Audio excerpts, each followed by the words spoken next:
श्री राधा कृष्णाभ्याम नमः। भगवान श्री कृष्ण की कथाओं का आश्रय लेने वाले भक्तजनों, मैं संध्या रानी महात्मा वेद व्यास जी एवं गुरुजनों की आज्ञा से श्रीमद् भागवत महापुराण के द्वादश स्कंद के 10वें अध्याय को प्रारंभ करती हूँ। अध्याय 10 मार्कंडेय जी को भगवान शंकर का वरदान। सूत जी कहते हैं, शौनकादि ऋषियों मार्कंडेय मुनि ने इस प्रकार नारायण निर्मित योग माया वैभव का अनुभव किया। अब यह निश्चय करके कि इस माया से मुक्त होने के लिए मायापति भगवान की शरण ही एकमात्र उपाय है, उन्हीं की शरण में स्थित हो गए। मार्कंडेय जी ने मन ही मन कहा, प्रभु आपकी माया वास्तव में प्रतीति मात्र होने पर भी सत्य ज्ञान के समान प्रकाशित होती है। बड़े बड़े विद्वान भी उसके खेलों में मोहित हो जाते हैं। आपके श्री चरण कमल ही शरणागतों को सब प्रकार से अभयदान करते हैं, इसलिए मैंने उन्हीं की शरण ग्रहण की है। सूत जी कहते हैं, मार्कंडेय जी इस प्रकार शरणागति की भावना में तन्मय हो रहे थे। उसी समय भगवान शंकर भगवती पार्वती जी के साथ नंदी पर सवार होकर आकाश मार्ग से विचरण करते हुए उधर ही आ निकले। मार्कंडेय जी को उसी अवस्था में देखा। उनके साथ बहुत से गण भी थे। जब भगवती पार्वती ने मार्कंडेय मुनि को ध्यान की अवस्था में देखा, तब उनका हृदय वात्सल्य स्नेह से उमड़ आया। उन्होंने शंकर जी से कहा, भगवान तनिक इस ब्राह्मण की ओर तो देखिए। जैसे तूफान शांत हो जाने पर समुद्र की लहरें और मछलियां शांत हो जाती है, समुद्र धीर गंभीर हो जाता है, वैसे ही इस ब्राह्मण का शरीर, इंद्रिय और अंतःकरण शांत हो रहा है। समस्त सिद्धियों के दाता आप ही हैं, इसलिए कृपा करके आप इस ब्राह्मण की तपस्या का प्रत्यक्ष फल दीजिए। भगवान शंकर ने कहा, देवी ये ब्रह्मर्षि लोक अथवा परलोक की कोई भी वस्तु नहीं चाहते। इनके मन में कभी मोक्ष की भी आकांक्षा नहीं होती। इसका कारण है घटघटवासी अविनाशी भगवान के चरण कमलों में इन्हें परम भक्ति प्राप्त हो चुकी है। यद्यपि इन्हें हमारी कोई आवश्यकता नहीं है, फिर भी मैं इनके साथ बातचीत करूंगा। जीव मात्र के लिए सबसे बड़े लाभ की बात यही है कि संत पुरुषों का समागम प्राप्त हो। सूत जी कहते हैं, शौनक जी भगवान शंकर समस्त विद्याओं के प्रवर्तक, सारे प्राणियों के हृदय में विराजमान अंतर्यामी प्रभु हैं। जगत के जितने भी संत हैं उनके एकमात्र आश्रय और आदर्श भी वही हैं। भगवती पार्वती जी से इस प्रकार कहकर भगवान शंकर मार्कंडेय मुनि के पास गए। उस समय मार्कंडेय मुनि की समस्त मनोवृत्तियां भगवत भाव में तन्मय थी। उन्हें अपने शरीर और जगत का बिल्कुल भी पता न था। वे ये भी न जान सके मेरे सामने सारे विश्व के आत्मा स्वयं गौरी शंकर पधारे हुए हैं। सर्वशक्तिमान भगवान कैलाशपति से यह बात छिपी न रही, मार्कंडेय मुनि इस समय किस अवस्था में हैं।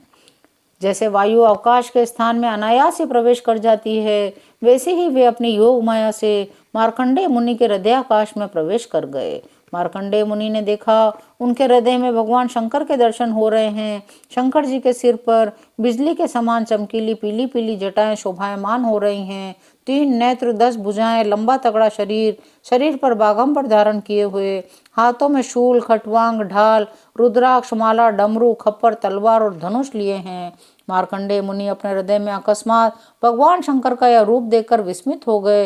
यह क्या, यह कहाँ से आया? इस प्रकार की वृत्तियों का उदय हो जाने पर उन्होंने अपनी समाधि में आंखें खोल दी। जब आंखें खोली, देखा तीनों लोगों के एकमात्र गुरु भगवान शंकर श्री पार्वती जी और अपने गणों के साथ पधारे हुए हैं। उन्होंने उनके चरणों में माथा टेक कर प्रणाम किया। तदनंतर मार्कंडेय मुनि ने स्वागत, आसन, पाद्य, अर्घ्य, गंध, पुष्पमाला, धूप और दीप आदि उपचारों से भगवान शंकर, भगवती पार्वती और उनके गणों की पूजा की। तब कहने लगे, सर्वव्यापक सर्वशक्तिमान प्रभु, आप अपनी आत्मानुभूति और महिमा से ही पूर्ण काम हैं। आपकी शांति और सुख से ही सारे जगत में सुख शांति का विस्तार हो रहा है। ऐसी अवस्था में मैं आपकी क्या सेवा करूं? मैं आपके रजोगुण युक्त सर्व प्रवर्तक स्वरूप एवं तमोगुण युक्त अगुण स्वरूप को नमस्कार करता हूँ। सूत जी कहते हैं, शौनक जी जब मार्कंडेय मुनि ने संतों के परम आश्रय देवाधिदेव भगवान शंकर की इस प्रकार स्तुति की, तब भगवान शंकर बड़े प्रसन्न चित्त से हंसते हुए कहने लगे। भगवान शंकर ने कहा, मार्कंडेय जी ब्रह्मा, विष्णु और मैं, हम तीनों ही वरदाताओं के स्वामी हैं। हम लोगों का दर्शन कभी व्यर्थ नहीं जाता। तुम्हारी जो इच्छा हो वही वर मुझसे मांग लो। ब्राह्मण स्वभाव से ही परोपकारी, शांतचित्त एवं अनासक्त होते हैं। वे किसी के साथ वैरभाव नहीं रखते। उनकी सबसे बड़ी विशेषता तो यह होती है वे हमारे अनन्य प्रेमी एवं भक्त होते हैं। सारे लोक और लोकपाल ऐसे ब्राह्मणों की वंदना पूजा और उपासना किया करते हैं। केवल वे ही क्यों, मैं, भगवान ब्रह्मा, स्वयं साक्षात विष्णु ईश्वर भी उनकी सेवा में संलग्न रहते हैं। ऐसे शांत महापुरुष मुझ में, विष्णु भगवान में, ब्रह्मा में, अपने में और सब जीवों में अणुमात्र भी भेद नहीं देखते। मार्कंडेय जी, केवल जलमय तीर्थ ही तीर्थ नहीं होते, केवल जड़ मूर्तियां ही देवता नहीं होती। सबसे बड़े तीर्थ और देवता तो तुम्हारे जैसे संत हैं, क्योंकि वे तीर्थ और देवता बहुत दिनों में पवित्र करते हैं, परंतु तुम लोगों के दर्शन मात्र से ही पवित्र कर देते हो। हम लोग तो ब्राह्मणों को ही नमस्कार करते हैं, क्योंकि वे चित्त की एकाग्रता, तपस्या, स्वाध्याय, धारणा, ध्यान और समाधि के द्वारा हमारे वेदमय शरीर को धारण करते हैं। सूत जी कहते हैं, शौनकादि ऋषियों, चंद्रभूषण, भगवान शंकर की एक एक बात धर्म के गुप्ततम रहस्य से परिपूर्ण थी। उसके एक एक अक्षर में अमृत का समुद्र भरा हुआ था। मार्कंडेय मुनि अपने कानों के द्वारा पूरी तन्मयता के साथ उसका पान करते रहे, परंतु उन्हें तृप्ति न हुई। मार्कंडेय जी ने कहा, सचमुच सर्वशक्तिमान भगवान की यह लीला सभी प्राणियों की समझ के परे है। भला देखो तो सही, ये सारे जगत के स्वामी होकर भी अपने अधीन रहने वाले मेरे जैसे जीवों की वंदना और स्तुति करते हैं। जैसे जादूगर अनेकों खेल दिखलाता है, उन खेलों से उसके प्रभाव में कोई अंतर नहीं पड़ता, वैसे ही आप अपनी स्वजन मोहिनी माया की वृत्तियों को स्वीकार करके किसी की वंदना स्तुति आदि करते हैं, तो केवल इस काम के द्वारा आपकी महिमा में कोई त्रुटि नहीं आती। भगवान, आप त्रिगुण स्वरूप होने पर भी उनके परे उनकी आत्मा के रूप में स्थित हैं। आप इस समस्त ज्ञान के मूल, केवल अद्वितीय ब्रह्म रूप हैं। मैं आपको नमस्कार करता हूँ। आप स्वयं तो पूर्ण हैं ही, अपने भक्तों की भी समस्त कामनाओं को पूर्ण करने वाले हैं। इसलिए मैं आपका दर्शन प्राप्त कर लेने पर भी एक वर और मांगता हूँ, वह यह कि भगवान में, उनके शरणागत भक्तों में और आप में मेरी अविचल भक्ति सदा सर्वदा बनी रहे। सूत जी कहते हैं, शौनक जी, जब मार्कंडेय मुनि ने सुमधुर वाणी से इस प्रकार भगवान शंकर की स्तुति और पूजा की, तब उन्होंने भगवती पार्वती की प्रसाद प्रेरणा से यह बात कही, महर्षि, तुम्हारी सारी कामनाएं पूर्ण हो। इंद्रियातीत परमात्मा में तुम्हारी अनन्य भक्ति सदा सर्वदा बनी रहे।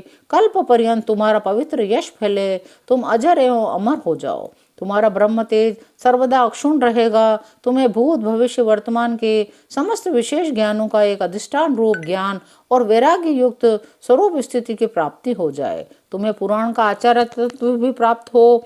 सूत जी कहते हैं, शौनक जी, इस प्रकार त्रिलोचन भगवान शंकर मार्कंडेय मुनि को वर देकर भगवती पार्वती से मार्कंडेय मुनि की तपस्या और उनके प्रलय संबंधी अनुभवों का वर्णन करते हुए वहां से चले गए। भृगुवंश शिरोमणि मार्कंडेय मुनि को उनके महायोग का परम फल प्राप्त हो गया। वे भगवान के अनन्य प्रेमी हो गए। अब भी वे भक्ति भाव से हृदय से पृथ्वी पर विचरण किया करते हैं। परम ज्ञान संपन्न मार्कंडेय मुनि ने भगवान की योग माया से जिस अद्भुत लीला का अनुभव किया था, वह मैंने आप लोगों को सुना दिया। शौनक जी, ये जो मार्कंडेय जी ने अनेक कल्पों का सृष्टि प्रलयों का अनुभव किया, वह भगवान की माया का ही वैभव था, तात्कालिक था, उन्हीं के लिए था, सर्वसाधारण के लिए नहीं। कोई कोई इस माया की रचना को न जानकर अनादिकाल से बार बार होने वाले सृष्टि प्रलय ही इसको बतलाते हैं। भृगुवंश शिरोमणि, मैंने आपको यह जो मार्कंडेय चरित्र सुनाया, वह भगवान चक्रपाणि के प्रभाव और महिमा से भरपूर है। जो इसका श्रवण एवं कीर्तन करते हैं, वे दोनों ही कर्म वासनाओं के कारण प्राप्त होने वाले आवागमन के चक्कर से सर्वदा के लिए छूट जाते हैं। 10वां अध्याय यहीं विराम लेता है। शेष अगले अंकों में। जय श्री कृष्ण।